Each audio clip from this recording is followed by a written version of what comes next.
Like, I lost 50 pounds. I did that. I taught myself how to edit. I did that. I spent hours practicing communication. I did that. I got a college degree. I did that.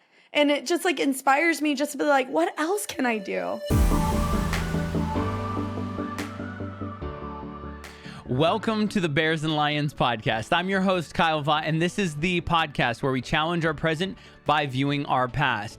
Now, today is a special guest session episode, and we get to dive into the past, present, and future of none other than social media content creator QueenManda. She is a digital mogul with over 3.8 million likes on TikTok and over 375,000 followers across all social media. This conversation was one that was so encouraging to me as we get to delve into the past, present, and future, some of the behind the scenes things that you don't get to see in the life of a content creator. I was encouraged, and I hope that you will show some love. There will be links in the description below for all of QueenManda's socials, so drop her a follow if you like her content. Also, if you like our content here, make sure that you hit that like and subscribe button. You can find me on X, that's at Kyle Vaught, or you can find me on Instagram at Kyle_Vaught. That's V as in Victor, ATT, by the way. I hope that you all will be encouraged by this conversation because it truly was an encouragement for me.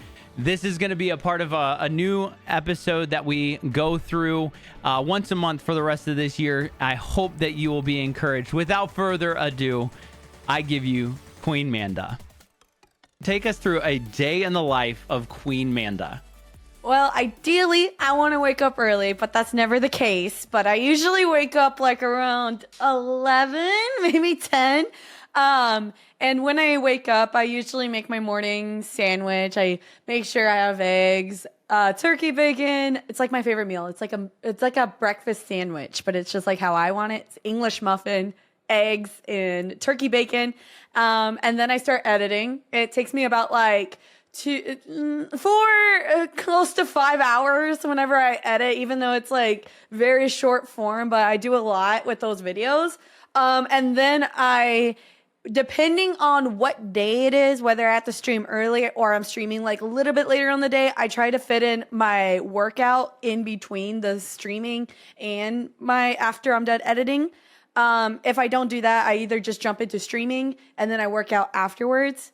And I stay up a little bit watching some TV shows just to like wind down my day. And then usually that's like 2 a.m. And then that's why I wake up pretty late at night. In the morning. Well, that sounds like a balanced time frame because I think everybody has to fit their schedule, right? If you were working just a normal shift, and you're working like a third shift until 2 a.m. anyway, you would probably be sleeping to that point because you do want to get that 7 to 9 hours of sleep. I'm a huge fan of sleep. I had a whole podcast on it. So I'm glad that you're getting that amount of sleep. Now, the editing part is kind of the behind the scenes, which I think is really interesting. And it does take up a lot of time. So talk to me about your social media kind of transformation over the course of your time, how you got started with Twitch and how that turned into TikTok. And now, Facebook, I think you have almost 30,000 followers, like Facebook. Right. Well, before I was a before I was a streamer, I actually was a social media manager and a graphic designer and like video editor, website designer while I was in college because I originally wanted to be a social media manager. I wanted to create things and help businesses grow because I was so fixated and fascinated by statistics. That's like originally why I went to school originally for mechanical engineering, but I was very, very interested in mathematics. And I think like it kind of translates into video editing because I use a lot of like equations just to make like certain things move in a certain way, timing, cropping, frame rates. So it's like a lot of math that I do like on a daily basis. You went to school and you were originally mechanical engineering, which is insanely incredible. That's awesome. Okay, so you're using all of this stuff now. And how did that switch from using mechanical engineering and social media managing into, hey, why not do this for myself in streaming? Oh, well, so I actually did ended up landing a job as a social media manager, which I ended up loving. The person I worked for, he was giving me lots of insight, and at the time, I ended up becoming interested in streaming because after college, believe it or not, I sucked at public speaking. And I wanted to put myself in an environment to practice public speaking. And what other way to do it is in front of a computer where you can't see their faces, but you can at least know that there's someone possibly watching you. And so I keep that in the back of my head, which helped me remember, like, practice public speaking. Like, I pretend I'm actually talking to someone.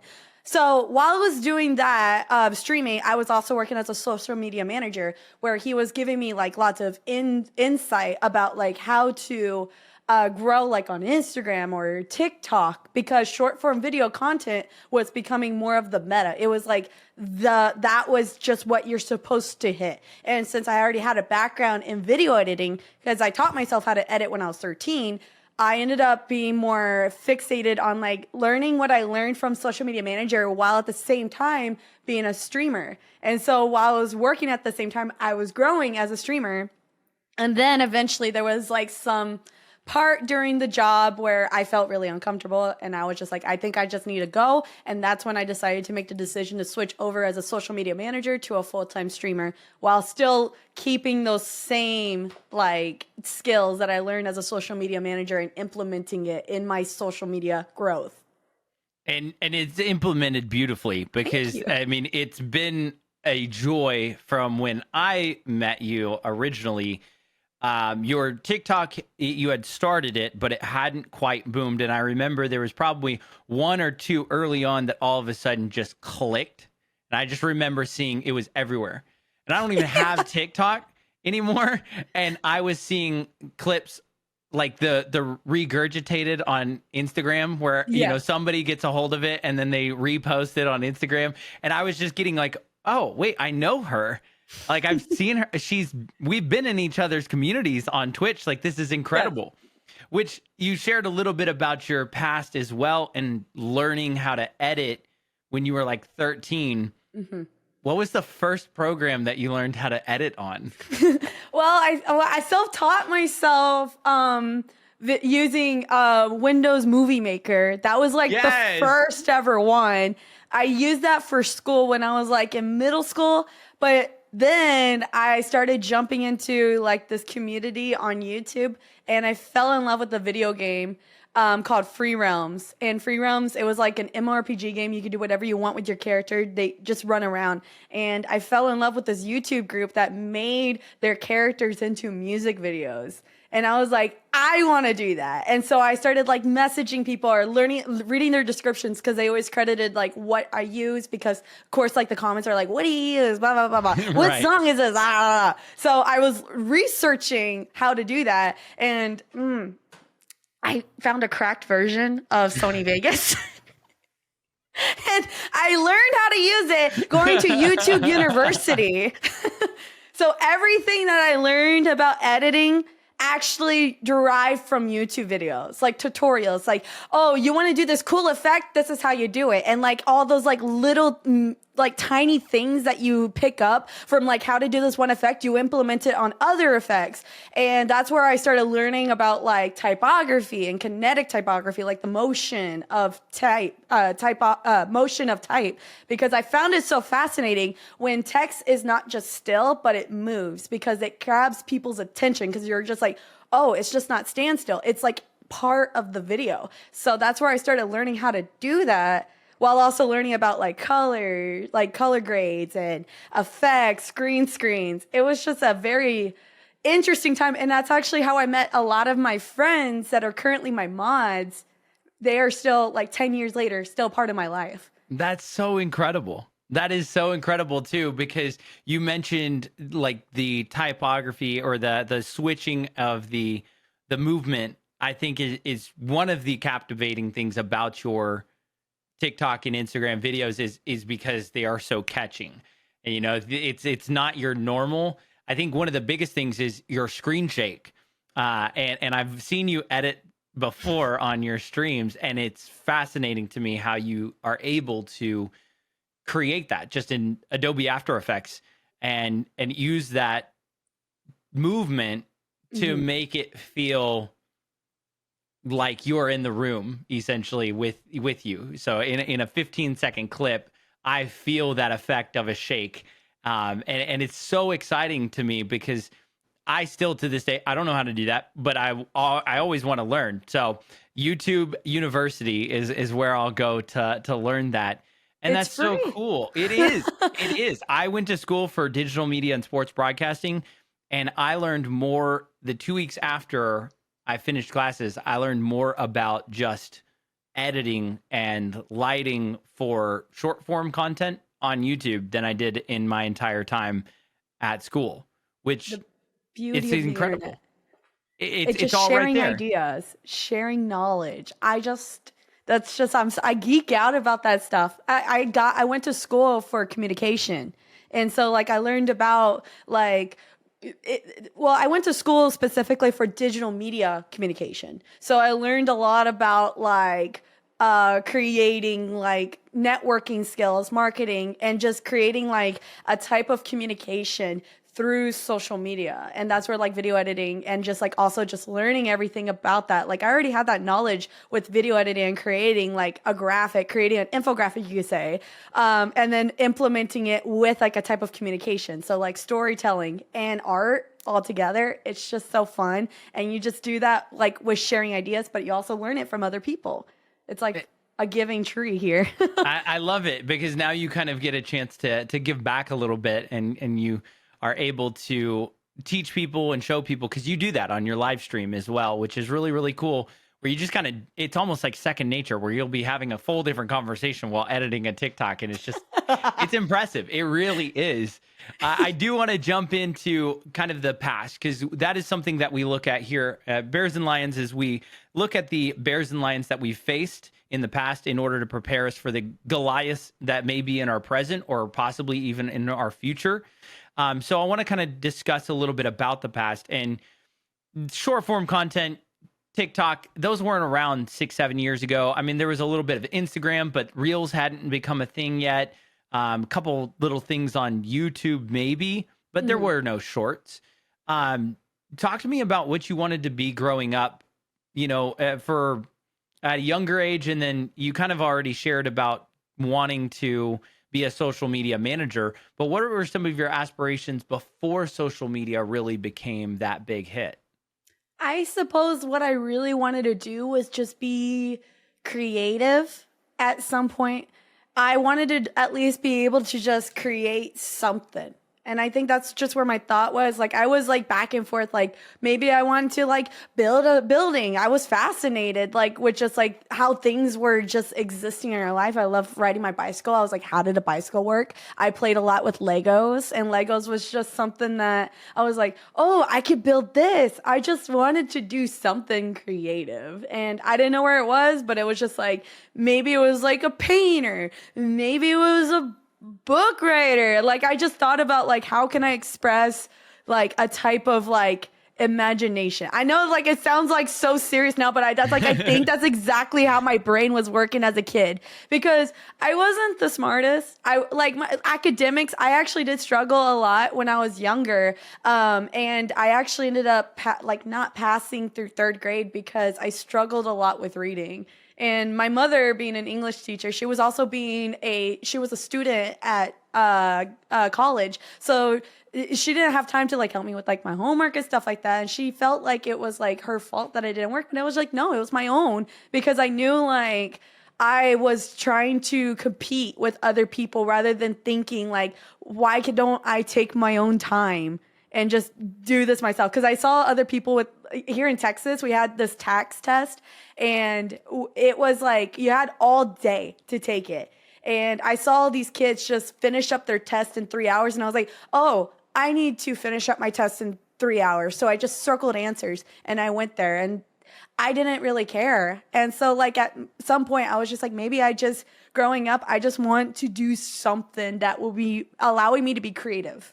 And that's where I thought when I was a kid. And I never really pinpoint what I wanted to be, like a police officer or like a nurse. It just like, I thought just maybe something, I'll be creative. And I think it worked Maybe out. there's something that I can put together. Yeah.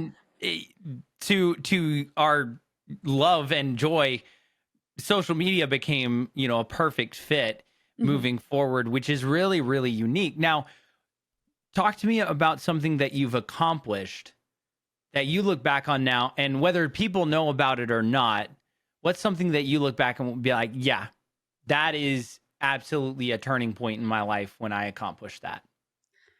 I think the biggest accomplishment I've ever did was go to therapy, because I feel like before I felt like a lot of people in my life took advantage of just like the niceness that I had. I was very much, I felt like a people pleaser. I just said yes to whatever and never gave a thought in my life. How do I feel about this? I just cared about more like, what do they think of me if I just do this? And I feel like, because I've been going to therapy for like almost 3 years now, I was able to remove myself from a lot of situations. And I feel like now I'm way more vocal on like how I feel, how it makes me feel, because I'm listening to myself. I'm finally playing on my own team rather than playing on someone else's, or like being like a hype person. I love being a hype person, don't get me wrong, but I never put myself first. So if I were to compare like where I was like 10 years ago or like 4 years ago, I'm a completely different person. And I think a lot of people in my past, they notice that, because I'm more like, I don't want to do that. Or, yeah, I'm totally down. Or I am setting boundaries, which I never done before. So I feel like the biggest achievement was definitely that, because I never thought like a total different like thought process now. So therapy, one of my biggest accomplishments that I ever done. And that needs to be normalized, going to therapy. Because my I, therapist, best person ever. I definitely, I would second that with me going through, because I've also been through. Now I haven't been for a couple years, but definitely went through a period of my life where I went through, and I kind of learned the same thing. Boundaries were like key, and as soon as I started putting good boundaries in my life, it does feel. You said it best. I feel like I'm finally playing on my own team. Like I'm actually for me, and I'm able to stand up for myself in those, because I'm also a people pleaser. I'm a middle child of five. I've been people pleasing since I was born, so I feel that to the 100th degree, Hmm. which is so cool. And I love that you said we should normalize it, because I think that you are right. It is an accomplishment, because it has been so almost taboo, where it's like I don't want people to know I'm going to therapy, because then they're going to think I have something wrong with me, when Exactly. that that's not even the argument. We go to therapy because we need to be able to process the things that are wrong, yes, but also the things that are right. If we never get a chance to see what we're doing well, how do we know how to set boundaries? And that's what therapy has really helped with me. And so I like that you said, we're finally on our team. We're Yes. finally on our own team. That's incredible. It's a battle sometimes.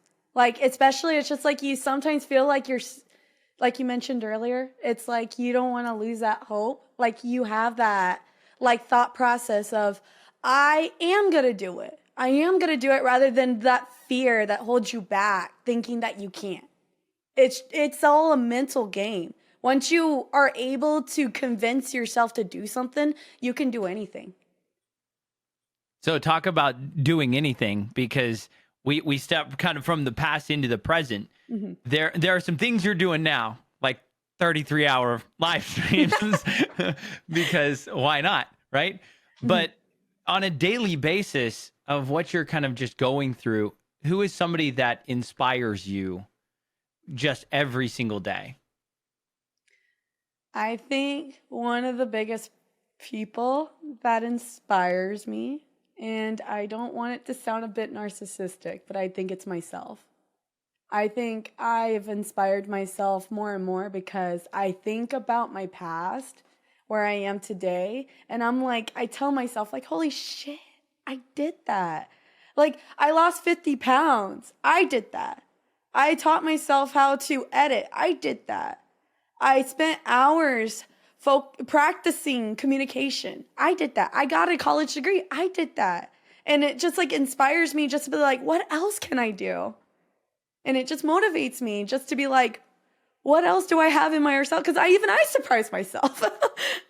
And I'm not trying to like, I don't think like it. I think that's one of the biggest things that we need to do is just like also like, you also need to know that you've also adapted, and there's people along your way that tell you that you can do it, but there's also people in your way that tell you you can't. And I don't know why, but when someone tells me I can't do it, I fucking get more, I'm so sorry. I get more motivated to do something more because I want to prove them wrong, but also prove myself that I can do it. So I just think about myself as just like this, like I want to like look back and be like, I did it. And so it's just like, it's more like, that's inspiring to me. I also appreciate my family, my mother, my father. They have raised me. Like I was a really chaotic kid. Like I was a pain. And they adapted with me. My brother's also autistic, and he has grown to like push himself out there, and he wants to like share his ideas. And it's just like, I think also besides me, it's like more my family too. It's like, I think we all just like do this. Like we're all like together and we push each other out. But I think ultimately, as I also think about like, where else can I be? I'm inspired by my past, present, and hopefully future. I love that answer though. I really like that answer because I don't see that as a narcissistic answer. I see that as you have accomplished incredible things. If you are going for a job, period, any job, right? Every single one of us would lay down a resume of this is all the things that I've accomplished and this is why I should have the job. That's usually a question is what's your why? Right. We should be able to establish that, and having that healthy mindset of I inspire myself because I've done X, Y, and Z. Losing 50 pounds, incredible. Learning how to edit, inspiring others and encouraging others because you have through hundreds of thousands of followers across social media. That's stuff to be proud of, and it should not be a negative for anybody when they view you when you say, I inspire myself. Now, of course, there's probably a bunch of other people, including your family. And I know that there are people in my life that I don't think of on a daily basis. But when I do think of, it's like that trigger of, oh, yeah, that's going to get me through the next week. So I love that answer. I think it's a beautiful answer. Thank you. It's nice that you say that because remember what I talked about therapy? It's like I've grown up with individuals in my life that told me I shouldn't be happy for those accomplishments. Like it's more selfish just to be excited about the things that you've done.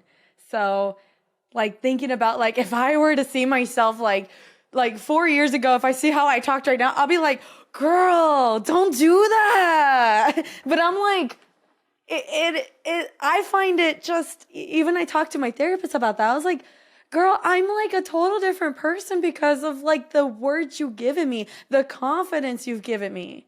Like I had zero confidence in the past. And now I'm like, holy shit. Total different change. One of my favorite things that my therapist ever told me was, because I said a similar thing in that I was so excited and so thankful that they gave me this future. And they said, I don't think you understand what therapy is yet because I haven't given you anything. I've just shown you what you need to look at inside of you. And it's that opportunity where you need to be able to say, without a shadow of a doubt, I'm seeing the good and the bad, but I'm seeing the good through the lens of what I'm capable of and what I should be focused on constructively. That's the word I'm looking for. Mm-hmm. And then it's the looking at the negative through the lens of being able to correctly process them and not internalize and say, oh, because I didn't get a job, I'm a failure and I'm never going to get a job. You know, it's being able to not internalize something and recognize it for what it is and learning from it. I think that's where the learning process takes us into the future in incredible ways. So I absolutely love that answer. Now, as far as your daily as well, when you're thinking of just your normal day-to-day life, what's something that is non-negotiable for you? And why is that? Is it gym time, silence time, anything like that? What is your non-negotiable every single day and why? Definitely gym. I feel like that's my second therapy. It's like you can let out all your steam at just lifting weights. And then it's also so fascinating just to see like your body change, because our bodies always change. Our bodies are never the same. And I think like putting in health is just like something amazing you can do, because you only have one vessel. You only got one body. You got to take care of it. That's like the one thing I always tell myself. And don't get me wrong, I love rest days too. I love rest days. It's just, it's all about like reminding yourself, okay, you're rested, let's get back in it. So I think that's one thing. Another non-negotiable would definitely be, I know this is going to sound silly.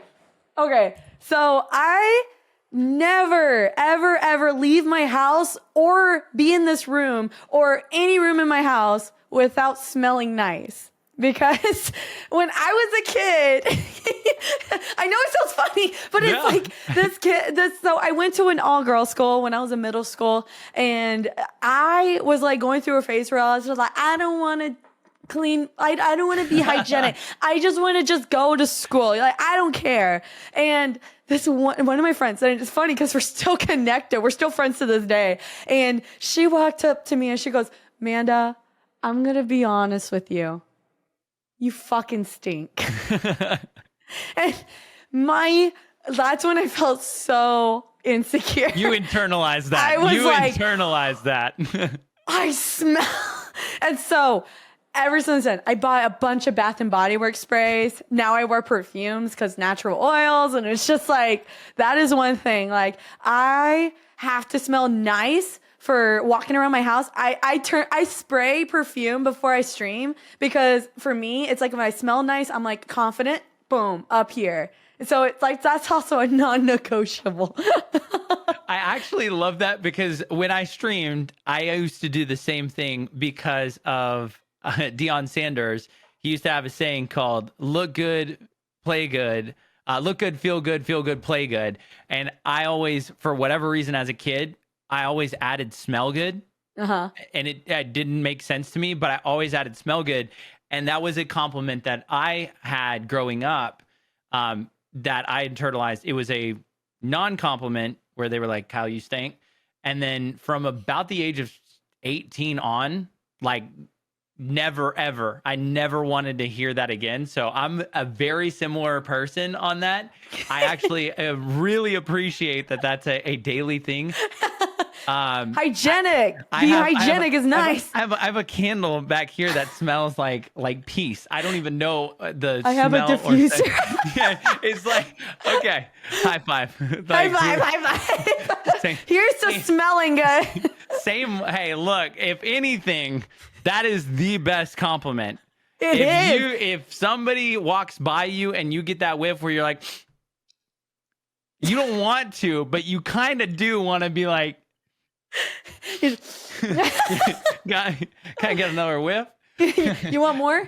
Yeah. Like, you just kind of like trail them. Hope you get that wind gust. But it's like, I associate memories with smells, because there are certain people who I remember their smell, and it is really unique, because as I've kind of gone through my life, that's one of the things that was impactful. Is I think that our souls and our body and our soul actually give off an aroma, whether we realize it or not. So if you have a bad attitude, people may not physically smell it, but they can sense that aroma. They can sense that mentality, and it almost becomes like, oh, somebody's here, you know. And you've always had that person who, when they walk in a room, you're like, argument's about to happen. And it's like, you just know that is their soul aroma. So I think that the physical side of it and the spiritual or the soul side of it is so unique and beautiful that we put together. So here's to smelling good. I absolutely love that. How do you stay focused in the present, though? You talked about kind of what you want to do, and we're going to step into the future here and kind of segue. So how do you stay focused on a daily basis? And you know, maybe you've had a couple rest days and you need to kick your ass into the gym. What's your go-to? So funny enough, I have a whiteboard in my kitchen. I have two whiteboards. So I have a monthly one and I have a weekly one. And I give myself I give myself big goals that I want to accomplish for the month. And then I give myself weekly goals that I want to accomplish that are attainable, not something that's like gain like 5,000 followers overnight or something like that. Like it's going to be like something like, okay, edit like 3 videos out of the week. If I get more videos out of the week, I feel more accomplished. I feel more excited. So like following this board, it helps me feel excited and makes me feel accomplished whenever I do that. As far as like fitness stuff, I do give myself like goals for my fitness as well. Like meal prep, stop buying food. Like, well, you can buy food, but it's just like, it's so much easier to just keep track of all your macros whenever you're making all your dishes. Plus, it's like you have the ability to make your own taste. Like all that stuff makes it more fun, makes it more exciting. So as far as like keeping in track, the best thing that has worked for me was definitely the whiteboard. I'd update it like every day, and it's the best thing I've ever done for myself, especially working for myself. That's like also the hardest thing. Working at home, working for yourself, it's like it's so easy just to be like, I don't want to work. No, you got to stay disciplined, and that's how I keep discipline with myself. That's also, I would say, is another accomplishment, was just gathering like a giant group of friends like in a streaming platform, like in one area, because it just feels like I'm always a host. It's fun. Awesome. Yeah. You are though, and that's why I still go back. I told you before we started recording, you're one of the 5 people that I consistently will tab and continually watch because you are fun. You're just fun, and it doesn't feel like I'm watching a production. I just feel like I'm hanging out with a friend. Like I'm doing whatever I need to do, studying or reading or editing or whatever. And I'm just like in the room and we're hanging out like we were back at college together. And it's awesome. It's awesome. Can I say? I almost, yeah, go ahead. No, it's just funny because like how you say that, like I have people in my stream, they come in and they're like, "Man, I'm falling asleep to your voice." And I'm like, do you not hear how loud I am? Like you're telling me you can be productive? Listening to me? What? Like, you're sleeping? You're sleeping. Okay. I think you need some help if you're sleeping to this. This is different. This is different level.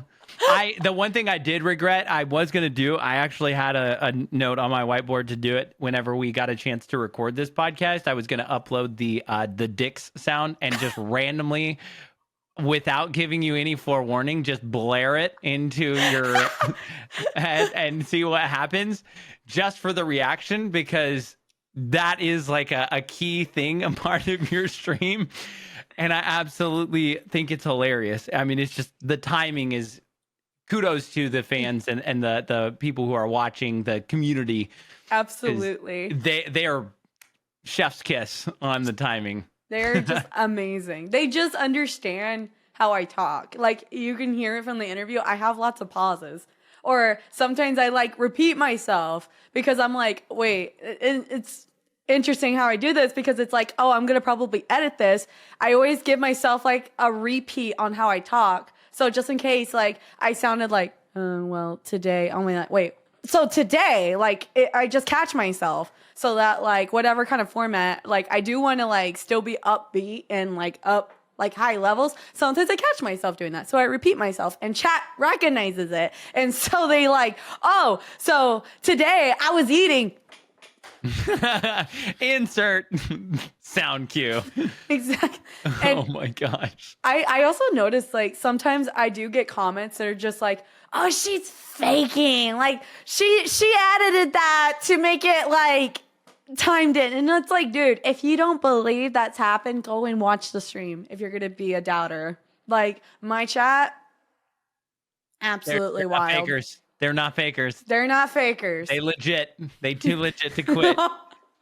I love it though. That's awesome. I mean, honestly, it's just one of the things about your stream and one of the things about your social media that you've been so consistent in growing, and it's been really fun to watch. So as we've looked at the past, present, we're going to jump into the future as well. What's a current goal of yours, whether small or large, whatever it might be? What's something that you're striving for the future? I want to be able to feel sustained. Like, I want to be able to, like, know, like, I can still create content. And I feel like any content creator can feel this way.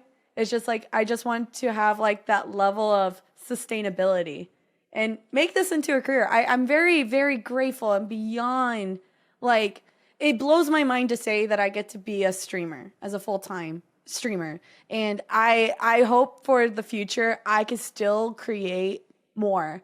I still hope I can create more.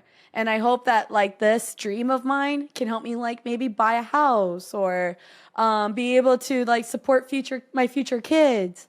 Like, I want to, like, know that, like, I can at least be able to give back to, like, maybe my family. Because, like, I feel like I wouldn't be able to do what I did. If my parents didn't let me back into their home when I was 24, I wouldn't have been a streamer. I wouldn't have been doing what I do and feel comfortable doing it. Like, I want to give back, and I want to be able to have, like, that peak of my life and be like, no, I can, like, sustain other people.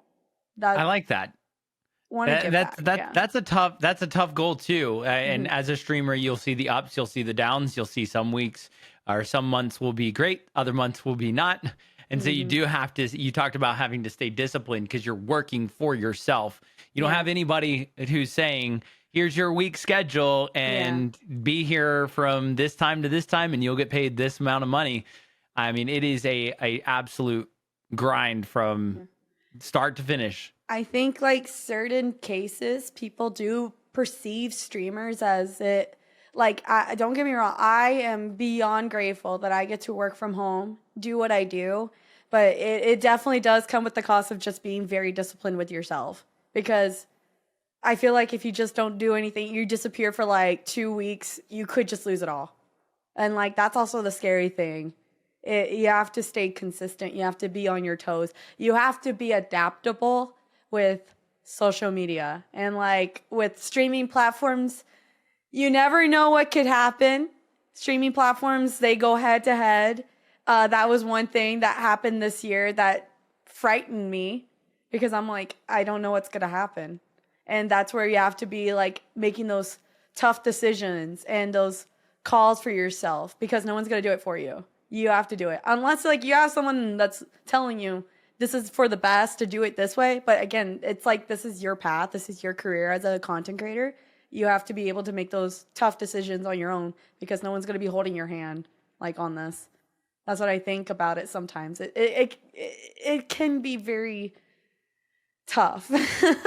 I know, like, it's like probably an opinion on that, but it's just like, I feel like sometimes it's just like you have to be so fluid through all of this. And if you are in a mindset like, this is the only way that can happen, like, I can grow only by doing this, it's not going to be the case, because tomorrow it could be totally different. I do think you're going to be extremely successful. I've said this before, but I do think that you're one of the people who it will be a shock, but it won't be a surprise. And what I mean by that is, it's not going to surprise any of us when it blows and when it happens, but it will be a shock on how it happens. I think everybody is going to be excited for when that moment does, and you never know. That's the thing about social media that's so cool. You don't know what clip is going to be like, boom. Matt Rife is a perfect example of that, right? Like, Matt Rife wasn't even going to post his clip, and his buddy at dinner was like, you've got to post that. Like, just post. What's the least that can happen? Next thing he knows, 27 million views. It's crazy. Sold out shows worldwide. I mean, social media, that's the power of it. So it's crazy. the One power of step. social media. One step at a time. You're gonna get there. I have no doubt. I have absolute no doubt in my mind, and the utmost confidence in your ability, also your skills. I mean, I just don't see a lot of streamers with your skills and discipline. So, what is something that you would like to learn, whether this year or in the years to come? What would I like to learn? I think the one thing I would definitely like to do, as I think for myself, I think I'm very interested in training for a marathon. Ooh. Yeah, I think that would be such a huge accomplishment. I've done a half marathon just for funsies, and it hurt a lot. I could not feel my legs afterwards. So I feel like there is something very fascinating about training for like a marathon. And at the moment, I've been doing a lot of strength training. So it's going to be like, I have to figure out like a balance between both of the strength training and then doing something with cardio. I did cardio today, but I've been mixing it in with my strength training. I don't do them all on the same day. So I think like that would be something I would love to learn coming up, like within this year or next year, because that's always been on my bucket list. That was actually my goal for last year. And because of things that change in your life, I just couldn't find the time to do it. So it's still always there. And I feel like once I do that, that would be amazing. You know what's the fascinating thing about running a marathon that I did know? It's just like you shouldn't be focused on the speed of it. And like definitely it's just about like the journey on doing it. And I think about that sometimes with life. It's just like as far as like you run, you try to get to the finish line, but you never think about like the process to get there. That's what I also find fascinating about running. It's just like just the training and just practicing over and over again. It's one foot in front of the other. Exactly. Just repeatedly, over and over and over. That's what discipline builds. So, and as a fellow Jimmy, like that's what happens when you go to the gym consistently. Just because you go for a week, you're not going to see results. You go for a month, you're probably not going to see results. You may see residuals, but not real results. And you just keep going over and over and over again. All of a sudden you turn back and you look and you're like, whoa, 6 months have gone by and there's difference now. Yes. And it's easier to make that decision too when you do that, which is, I think, really, really cool and an impressive thing. If you could, and this will be kind of our wrapping up of our future, if you could fast forward 10 years into the future, describe what you hope you will look like in 10 years.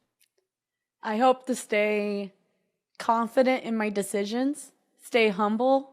Like as far as like, if I were to be where I am, like I hope to strive for, I hope that like I'm always, I still see myself being thankful for life. I feel like lots of things have come towards me and I'm always, always, always thanking like everything, my family, friends, and my community. I always am going to thank everybody. For myself, I hope to stay pink hair. I like the pink hair and it's going to stay. That's no given. It's always going to be there. And I think I'm going to strive to always stay happy. I like it. I like it a lot. Also, I guess we're previewing next year's April Fools when you change your hair. And it's just going to be an April Fool's joke. You'll get a wig or something. So there you go. There's that's actually not a bad idea. Like, guys. Just like even getting the blonde. Yeah, like, that what was do you just think tough. about green? Oh! April Fools. There you go. I like that a lot. I think that it's important that we know what we are going for in the future. And I think it's important that we have goals to reach, because otherwise we will just wander. And sometimes, and I've been through this in my life, you go through almost like a period of, or a season where you know what you want to do, but you either lack the discipline to do it, the mentality or motivation to start it, and you just kind of wander in the space of openness. So I think that it's so cool to look 10 years in advance and say, what are some of the things that you want to be known for, and how do you practice that today to build on that, right? We talked about it a little bit at the beginning. You don't become a giving person just because you have money in the future. Right. If you're not giving with $10, you're not giving with 100. And if you're not giving with 100, you're not going to be giving with 1,000 or 100,000. So it's setting those practices in motion now. If you want to be humble, it's remaining, that gratitude right now, which we see on a daily basis. Every single stream, you get a chance to practice this with thank you for your viewership. Thank you for being here. Thank you for, being a part of the community.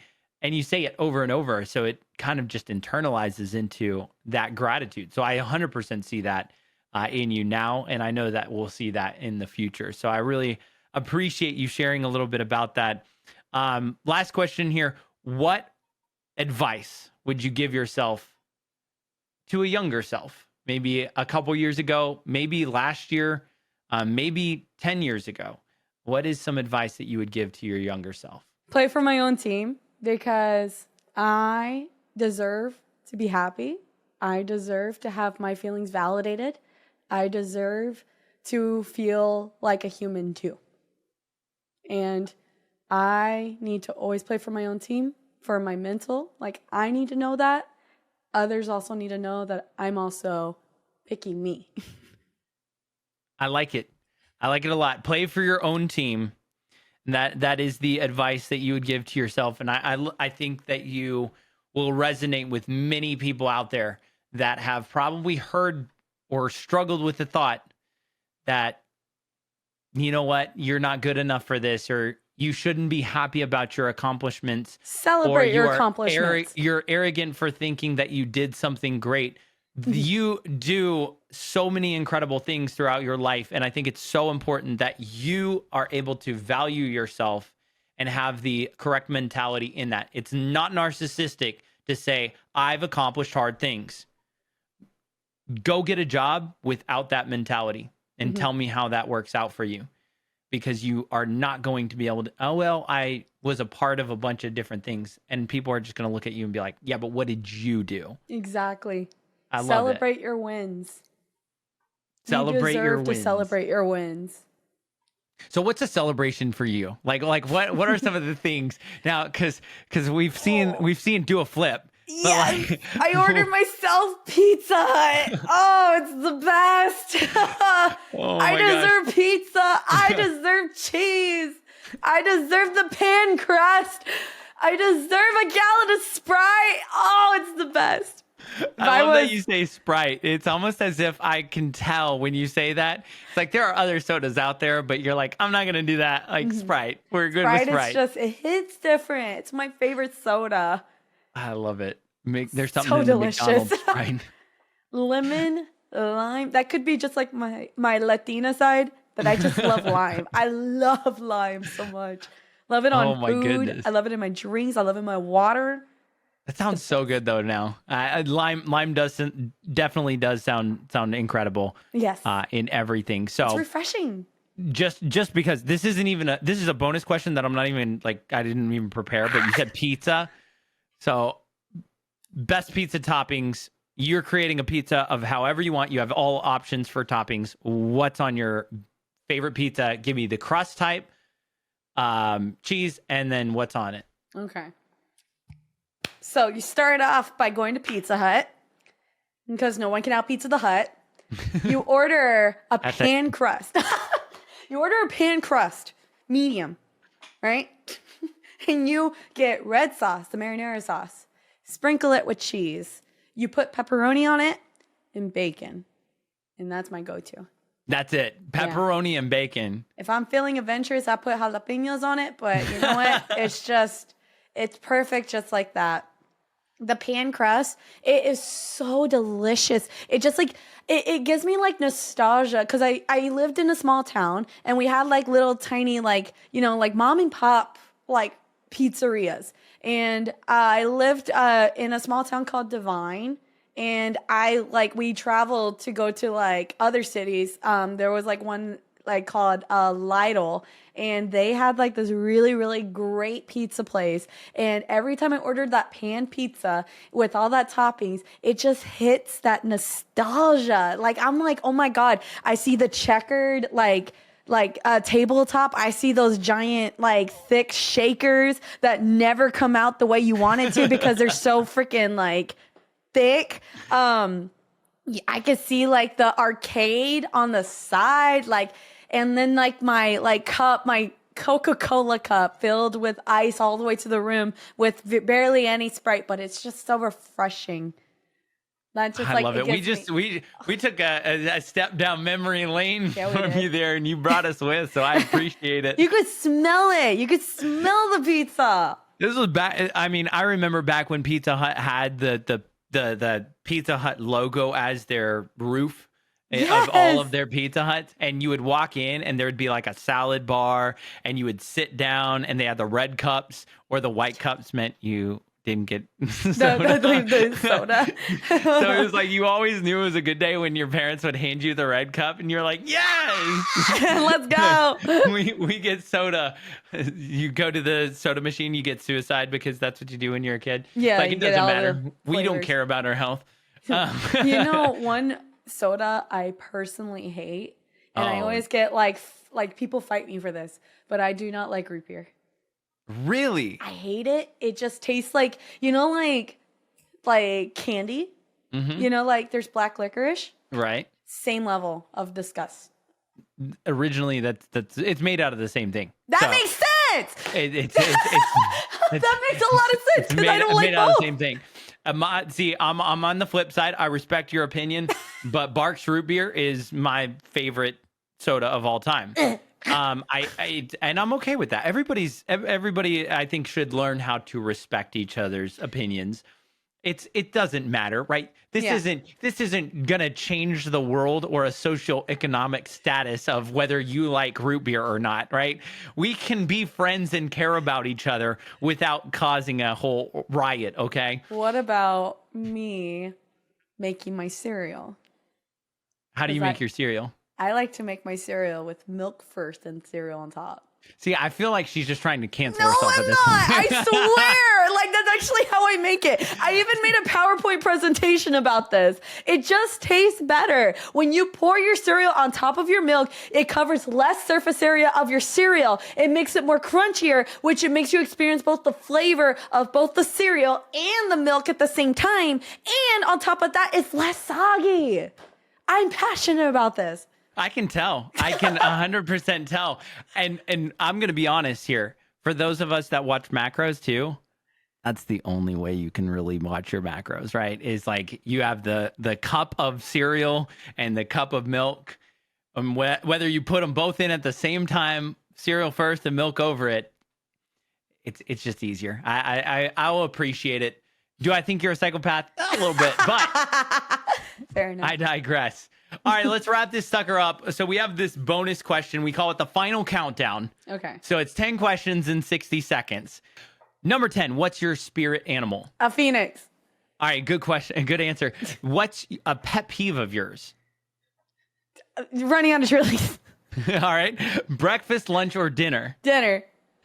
Go-to movie snack? Pickles. That's so weird, though. I'm fascinated. Texan. If your life had a theme song, what would it be? Family Feud. I love that. Favorite season of the year? Winter, because it's hot here in Texas. Texas. Got to be cold. Pancakes or waffles? Waffles, because of texture. Favorite TV show? It's Breaking Bad. I like it. Worst advice you've ever received? Take your time. Best advice you've ever received? Play for your own team. I love that. Absolutely. Thank you. We have made it to the final countdown. All that's left is where can we find you? How can we follow you? How can we support you in your journey? I am live on Twitch, QueenManda. Same thing for my kick. Most of the time I'm over on Twitch though. I do have an Instagram and TikTok and Twitter or X. That is the same handle. It's QueenManda. And my YouTube channel is also QueenManda as well. Same thing with my Facebook. So That's how you found me. There will be links in the description below for all of QueenManda's links all the way through, so you'll be able to follow her. I appreciate the time. I am so grateful that we had a chance to find out that we were actually very similar people and best friends. So that's super We're exciting. besties.